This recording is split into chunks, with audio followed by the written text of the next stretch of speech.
once again welcome to bisptrainings.com। आज हम एक बहुत ही इम्पॉर्टेंट टॉपिक डिस्कस कर रहे हैं।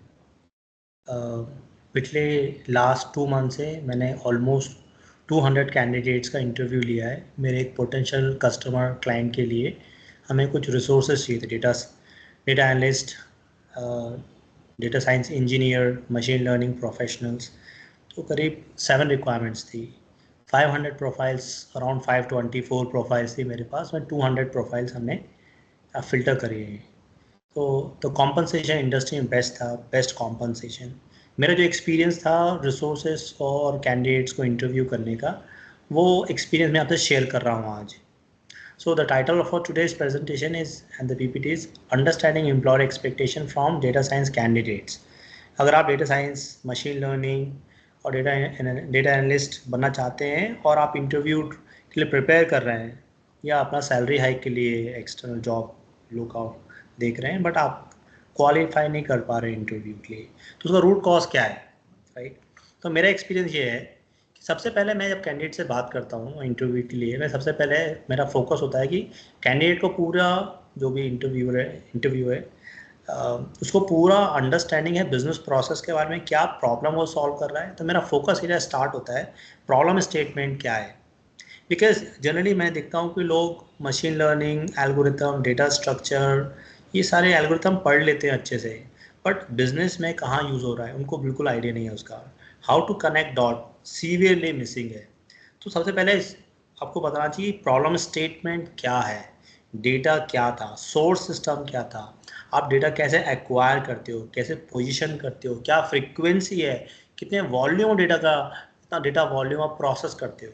तो आपने सिस्टम से डेटा एक्सट्रैक्ट करा, उसके बाद उसको आप उसको अंडरस्टैंडिंग करोगे, उसको प्रिपेयर करोगे इस फॉर्मेट में जिसको हम उसको यूजेबल और उस पर कुछ ना कुछ मशीन लर्निंग एल्गोरिथम बना के मशीन लर्निंग को ट्रेन करें, राइट? बट द फाउंडेशन है जो डेटा है आपका, वो क्वालिफाई करना चाहिए कुछ पैरामीटर्स पे।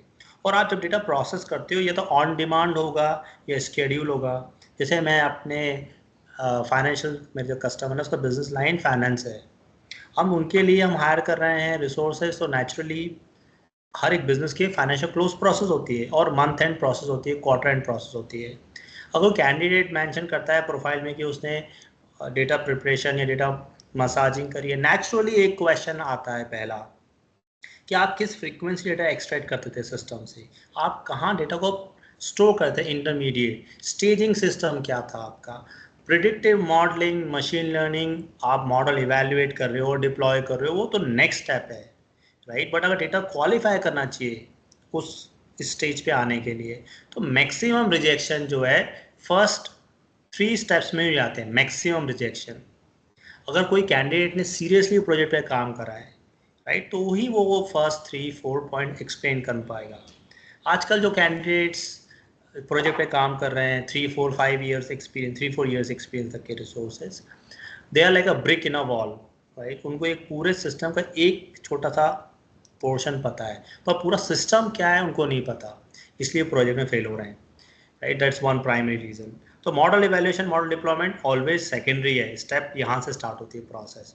नाउ मेरा क्वेश्चन नेक्स्ट होता है कि आप डेटा एक्सट्रैक्ट करते हो, आपकी प्रोसेस क्या एक्सट्रैक्शन, आप क्या सिक्योरिटी पॉलिसी फॉलो करते हो, डेटा कहाँ इंटरमीडिएट स्टोर करते हो, data extraction process on demand है, शेड्यूल मॉडल क्या है, फिर आप डेटा को कैसे एग्रीगेट करते हो, क्या टूल यूज़ करते हो, एग्रीगेशन का प्रोसेस टाइम कितना है, ये डाउन टाइम कितना होता है, यूज़र रियल टाइम रिपोर्टिंग देख सकता है या नहीं देख सकता, डेटा ऑडिटिंग प्रोसेस क्या है, रिपोर्टिंग प्रोसेस क्या है, वैलिडेशन क्या है, फिर आप different types of data cleansing apply करते हो, राइट? डेटा प्रिपरेशन है ना, क्लींजिंग के लिए आप क्या मेथड यूज़ करते हो, कौन सा सॉफ्टवेयर, कौन सा टूल यूज़ करते हो, ठीक है? ये पूरी प्रोसेस क्या है, कितने टीम मेंबर हैं, अगर फेलियर होता है डेटा तो आप कैसे नोटिफाई कैसे करते हो, ऑडिटिंग सिस्टम क्या है आपका, नोटिफिकेशन, चेंज मैनेजमेंट क्या है, लोगों को पता नहीं है अनफॉर्चुनेटली, राइट? अगर आपने काम करा है या आप एक लिमिटेड कैपेसिटी से काम करते हो, आप तभी आप आंसर कर सकते हो, क्योंकि अल्टीमेटली अगर आप डेटा की क्वालिटी नहीं होगी अच्छी,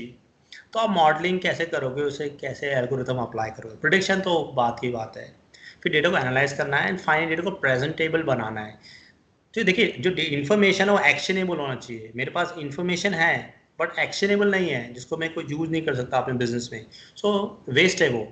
आप एक्शनेबल इंफॉर्मेशन तभी विजुलाइज कर सकते हो, प्रॉपर विजुलाइजेशन टेक्निक यूज कर सकते हो जब आपको रियली अंडरस्टैंडिंग है। अदरवाइज आप डेटा को पुट एक सर्टेन ऑर्डर में रख दोगे, पर वो रेलेवेंट है कि नहीं बिजनेस यूजर के लिए, आपकी इतनी मैच्योरिटी लेवल नहीं है। तो मेरा नेक्स्ट रिजेक्शन क्राइटेरिया होता है कि भाई आप किस तरह का एनालिसिस कर रहे हो और किस फॉर्मेट में, किस कैटेगरी ऑफ यूजर को प्रेजेंट कर रहे हो। ये एक इंपॉर्टेंट कैटेगरी है। ना जब मैं कैंडिडेट से बात करता हूँ, definitely different types of algorithm discussion होता है, देन मैं फंडामेंटल्स की बात करता हूँ। मेरा एक बेसिक क्वेश्चन होता है उनके लिए कि भाई इतने सारे एल्गोरिथम आपने पढ़े, आपको सारी different techniques, machine learning techniques पता है, या वेरी गुड एट प्रोग्रामिंग में कोई भी कोड होता है वो लिख लेते हैं। पर मैं उनको उस इस कोड को उनके प्रोजेक्ट से रिलेट करने के लिए जब बात करता हूँ कि आपने कौन सा एल्गोरिथम अप्लाई करा है, क्यों ये ही एल्गोरिथम अप्लाई करा है, अगर हम डिसीजन ट्री के जगह अगर हम लॉजिस्टिक रिग्रेशन यूज करते तो क्या आप वही सेम सोल्यूशन आंसर निकाल सकते थे। ठीक है, तो मेजॉरिटी ऑफ पीपल जनरली रटे रटाए आंसर होते हैं उनके पास, मगअप कर लेते हैं या वो करते हैं, रियली में उन्हें प्रोजेक्ट में करा होता है पर उनको रीजन नहीं पता होता, जस्टिफाई नहीं कर पाते वो लोग अपने आंसर को, राइट। और बिजनेस में तो बिल्कुल भी जस्टिफाई नहीं कर पाते। फाइनली मेरा जो डिस्कशन का अगर पूरा डिस्कशन देखूं तो 4 पॉइंट में समराइज हो सकता है ना। क्यों डेटा साइंस प्रोजेक्ट में कैंडिडेट फेल होते हैं और एम्प्लॉय क्या एक्सपेक्टेशन है। पहला तो है कि ultimate objective of data science to solve business problem, centre idea of this. It is not just to how to analyse data और build a great model. You are building a great model, that's great, अच्छी बात है, बहुत अच्छा है, लेकिन क्या problem solve कर रहे हो आप, क्या जो रियल प्रॉब्लम उसको आप एड्रेस कर पा रहे हो, या उसके move talking around that. Second, मैं एक बेसिक क्वेश्चन पूछता हूँ, भाई आपने डेटा लोड कर दिया, ठीक है, आप कैसे वैलिडेट करोगे, स्मोक टेस्टिंग कैसे करोगे, डेटा सैम्पलिंग कैसे करोगे। लोगों को बेसिक एक्सेल स्किल नहीं पता। लोग डेटा साइंटिस्ट है, अपने आप क्लेम करते हैं 3 4 5 साल का एक्सपीरियंस है, बेसिक एक्सेल बेसिक एक्सेल में डेटा विजुलाइज नहीं कर पाते, वो लोग डेटा वैलिडेट नहीं कर पाते, डेटा मसा नहीं कर पाते। एक इम्पॉर्टेंट आयरनी है, जो बिजनेस यूजर होते हैं उनके लिए प्राइमरी टूल होता है एक्सेल, राइट। आप उनको कोई भी इंटरफेस प्रोवाइड करोगे, अल्टीमेटली वो डेटा एक्सेल पे देखना प्रेफर करेंगे most of the time, right. तो एक्सेल तो एक एक्सेलेंट स्किल होना चाहिए आपकी, नॉन नेगोशिएबल स्किल है, right. You are great in programming doesn't mean you don't know excel, right. It's a important factor for me. So statistical basic models पता होना चाहिए आपको, स्टैटिस्टिक्स बेसिक पता होना चाहिए, डेटा एक्सप्लोरेटरी मेथड्स पता होना चाहिए, राइट। ये बेयर मिनिमम एक्सपेक्टेशन है। And choosing a selection of analytical techniques और machine learning model, again same thing, कौन सा एनालिटिकल टेक्निक्स और मशीन लर्निंग मॉडल आप यूज़ कर रहे हो, क्यों यूज़ कर रहे हो, सेम सिनेरियो में क्या इंटरप्रिटेशन है आपके लिए और बिजनेस यूजर के लिए। एक सिंपल लाइन चार्ट बना दिया आपने, लेकिन बिजनेस यूजर उसको कैसे इंटरप्रेट करेगा, राइट। ये इंपॉर्टेंट थिंग है, और इसके लिए this require certain level of maturity.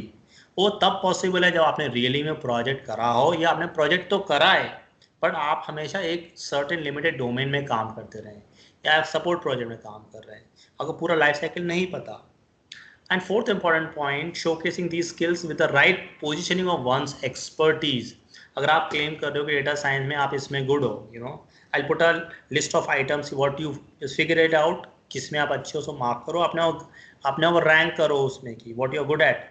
अगर आपने आपको रैंक कर रहे हो कि आप सर्टेन स्किल में अच्छे हो, तो आपको जस्टिफाई करना पड़ेगा उसको, और अपनी स्किल को प्रॉपर्ली पोजीशन करना पड़ेगा, राइट। आप देख रहे हो पूरा कोर का जो डिस्कशन पॉइंट है, बिजनेस अंडरस्टैंडिंग से स्टार्ट होता है, analytics fundamental, machine learning jobs है, skill set positioning extremely important.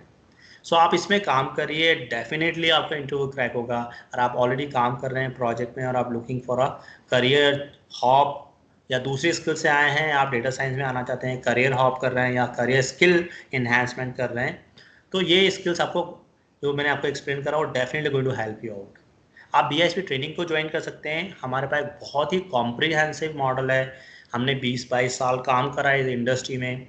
तो हमारी जो ट्रेनिंग है कंप्लीटली रियल लाइफ है, real life, real problem and real solution. तो ट्रेनिंग नहीं है एक्चुअली, हम इसको बोलेंगे नॉलेज शेयरिंग है। एक ट्रेडिशनल ट्रेनिंग वो कभी नहीं कर सकती। जब आप किसी प्रोजेक्ट को ग्राउंड अप से देखते हो और पूरा बिल्ड करते हो सोल्यूशन, ठीक है, आप खुद करते हो, हम सिर्फ holding, we are just helping hand. जब आप खुद देख करते हो तो आपको एक कॉन्फिडेंस आता है, और तभी आप कोई प्रोजेक्ट हैंडल कर सकते हो, आप 100% अभी इंटरव्यू क्रैक कर सकते हो। तो हमारी बहुत ही प्रूवन टेक्निक्स है, प्रूवन मैथडोलॉजी है। If you wish you can join BISP training program which is kind of sharing of experience, training based on use cases, use case based learning है। कोई क्वेश्चन है तो please reach out to bsptrainings.com और bspsolution.com। Thank you very much.